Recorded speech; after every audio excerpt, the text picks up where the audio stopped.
I still have some work to do on my hating of Shohei Ohtani. I think once I see him in the uniform, that'll do it. But I'm not there yet because I love watching this guy play. I love what seems to make him tick. But by the same token, this is wild. And I don't think that most of us who are not experts on the CBT or the CBA of baseball, I would not have known that you could defer this amount of a contract. And it does make me wonder. I'm not screaming this ain't fair, but it surprises me that you're allowed to do this. I'm looking at Jeff Passan's tweet now, and Jeff Passan is citing the CBA. And Jeff Passan says, for anyone wondering if MLB will challenge this contract, the answer is unequivocally no. Article 16, under the heading of deferred compensation, there shall be no limitation on either the amount or the percentage of total compensation attributable to deferred compensation for which a uniform player's contract may provide. There you go. So he can defer. He could have deferred all 700. He could have deferred all $700 million. He deferred 680 of the $700 million, which, to your point, he's making $2 million a year over the 10 years. He doesn't even care. He's making $50 million off the field, and when he retires, and he may not be making that $50 million off the field anymore, he'll be making $68 million a year in retirement. Genius. Can I just roll through the text that just came in on our text line? Sure. WTF. These are all separate people. Okay. WTF. I'm done with baseball. Wow. Taxes avoidance. Dodgers, the USC of baseball. So why can't the Giants do that? Aha. That's the one that I was going to get to in my own mind because... Well, they can. But they can. I mean... This was his idea. Right. Well, why weren't they the ones to have this idea sprung upon Shohei Ohtani? I'm sure they did. He wanted to be on the Dodgers because they've got a better organization right now. Yeah, there's that. There's that. I mean... It's an inconvenient truth, remember, if this is Shohei's idea, he's basically selecting the contract and the team. Right. Like, this was told to me a long time ago when LeBron was a free agent. This is back, the Miami Heat stuff and then back to the Cleveland Cavaliers.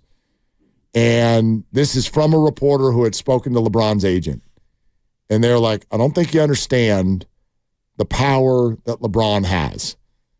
So people were all running around going, who's got the cap space to fit LeBron? Right. And the agent was like, no, you don't understand. LeBron's going to go play where LeBron wants because whatever LeBron wants, the team is going to do whatever it is to make that work. So we don't need to look for who can afford him. The answer is all of them. And the agent said this quote, goes, let's be honest. If LeBron wanted a team in Vegas, the NBA would just put a team in Vegas and he'll go play there. It's funny that we're years later and guess what's going to happen in a few years? It's going to be a team in Vegas. Right. Guess who's going to own it? LeBron James. Because he's got that kind of juice. Shohei is the LeBron of baseball. Shohei controlled this whole thing. He can sit down with his agent and go, where do I want to play? How much do I want to play for? What's that going to look like? How can we make it so that teammates can still be taken care of on that team? It's all conducted by Shohei. So I do want to paint that picture. This idea that everybody sat in a room and there were 6 different meetings and he went room to room and everybody gave their pitch and who had the best video. But he said, if you talk about my free agency, Mark, I won't sign there. Right. What about that report? What about it? Shohei's a liar. Well, he's a tax cheat and a liar. My guess is that Dave Roberts already knew. He already knew that they had him. I say jail. I say jail. I do too. I agree with that. You're listening to 95.7 The Game, KGMZ, FM in HD1 San Francisco, always live on the free Odyssey app, Twitch, and YouTube. So he's in complete control. Right. So he just goes, I want to play on that team. And we've been talking about it for a long time. You already live in Southern California. All the reports were he loves Southern California. He's hell-bent on winning. The Dodgers were the favorite all along. Nobody thought otherwise. And so here we are. So Shohei said, I'll go to the Dodgers. Let's approach them with this idea because they may say, do you want 500? And we want 700. So here's how we get them to say yes. We'll do 700. It's funny money. It's funny money. The Dodgers can pay this off the books. Well, and by the time he's done, I don't know what the Dodgers are worth. Let's say the Dodgers right now are worth $4 billion. North, but and I'm ballparking it because, the Dodgers are probably a top 10 franchise in American sports in terms of how much they're worth. No doubt. If they're worth $4 billion and you're looking it up and you're going to tell me 4.8. Oh, it's not a bad guess. No, it's a very good guess. They're worth 4.8. So when he retires, it's probably going to be worth 6.5. Oh, I'd 7. I'd argue it goes way north of 4.8 as of Saturday morning. Okay. So that was pre-Ohtani. Let's just say in 10 years when he's done playing, it's worth 8. Okay, $8 billion. Can they afford at that point to pay him out $68 million a year over 10? They can afford it now. Of course, but I mean, in terms of how you sell it to the team, it's an easy sell.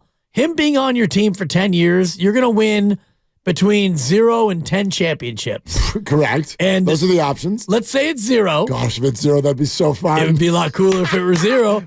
Let's say it's 0. Yeah, you got any relievers in there, Ohtani? What about that? Yeah, I think the bottom of their order is going to be a little weak. Once you get past like the 7 all-stars they have. Some guy goes, oh my God, Betts, Ohtani, and Freeman. And I'm like, yeah, but who's batting 4th? Exactly. Take that.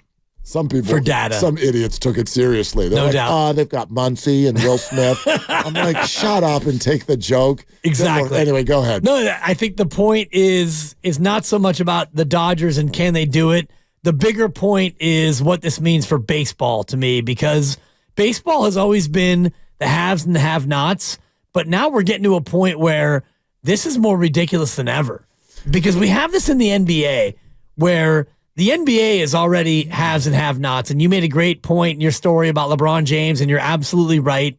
And that's the case where you look at the league, and there are always going to be 20 to 24 teams that have no chance.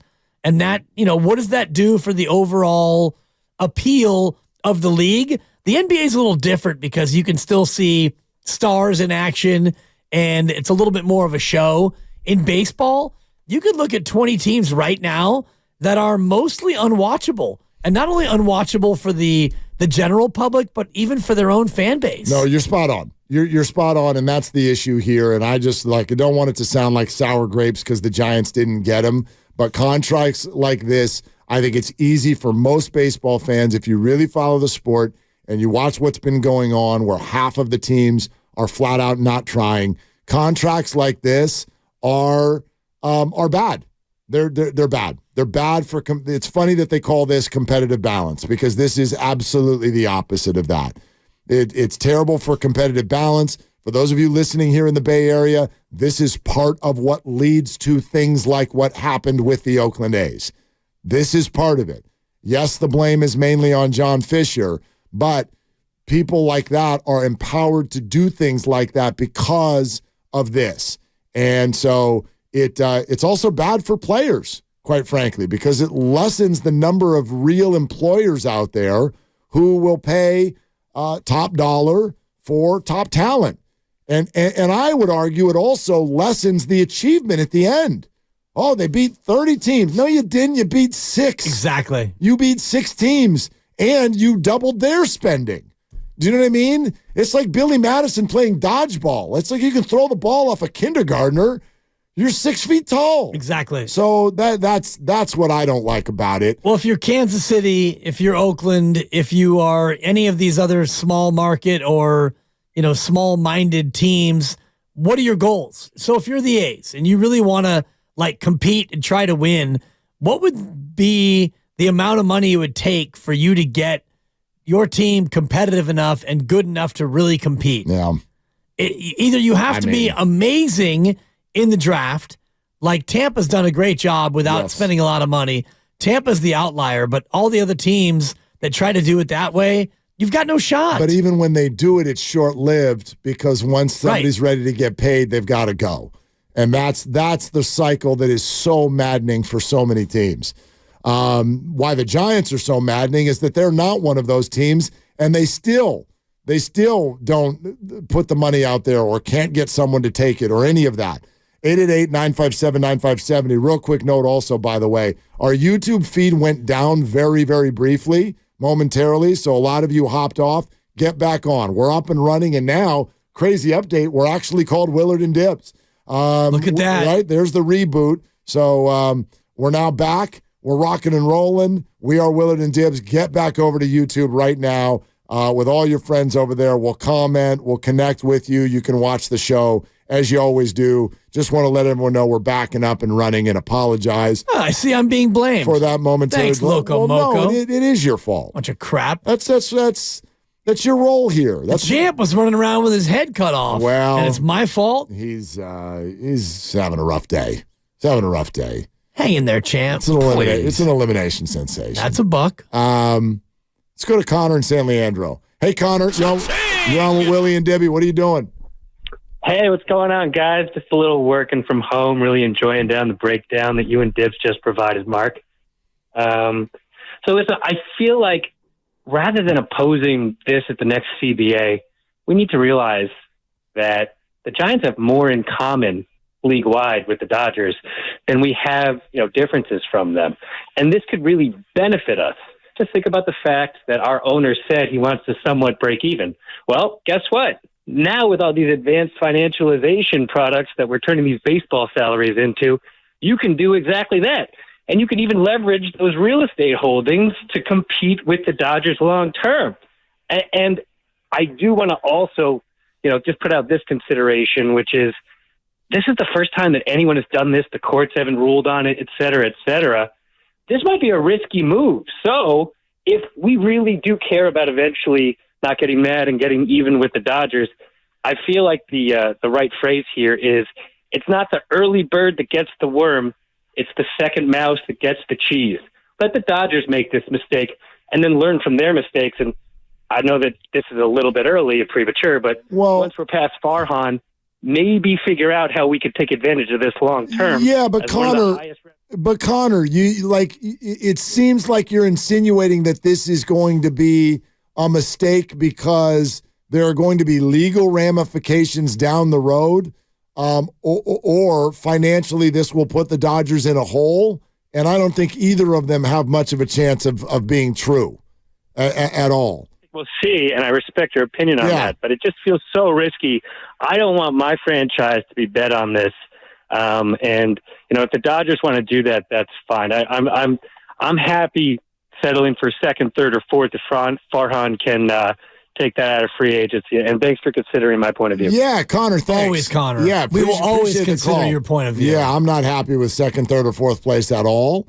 And I guess, and I could be wrong, but the insinuation is that, as you know, that this is going to have legal ramifications or will be reviewed down the road because it's such a new way of doing things. You pointed out the Jeff Passan tweet. Article 16. This is not illegal, and if this leads to it being illegal, too late. It's grandfathered in, right? And the Dodgers are now going to be paying almost $70 million a year off the books, off the cap.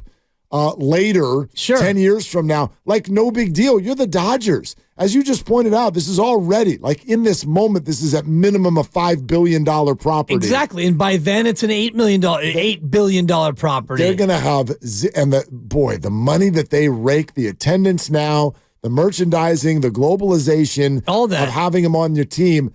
Like, I know it sounds crazy, but $68 million a year for a retired guy that creates this buzz, it's a drop in the bucket for that organization. Especially 10 years from now. Nothing. And this is not going to ever go away because the Players Union, the Players Association, they want this in there. They want their players to be able to get this kind of money. And if the owners don't want to do these deals, they don't have to. So no one's going to strike this provision from the books. Do you think the Dodgers are unhappy that they're able to pay this guy $2 million a year for 10 years? They're thrilled. And yeah, $68 million down the road, that might be, an annoying payment to have to make, but ownership might not even own the team then. I mean, like, you think that's going to in some way put the Dodgers in financial distress? Of course not. No, like, it just, it won't. It won't. The thing's an absolute cash machine, and they've got 10 years to, if they wanted to be like, hey, just off of Ohtani, let's put 68 a year away now in a side account, so that we can pay him in 10 years? Easy. Yeah. I mean, you can already count 20 or 30 just by his presence alone. Bang. Like that's already, that's flat. Like that from merchandising, from the fan base now that's in Japan, all of it. That like in market too. No, that's $20 to $30 million just for showing up. If he starts winning MVPs and World Series and it keeps going, forget about it. The deferred amount is more than what the A's paid for their entire team last year. Exactly. $62 million the A's paid.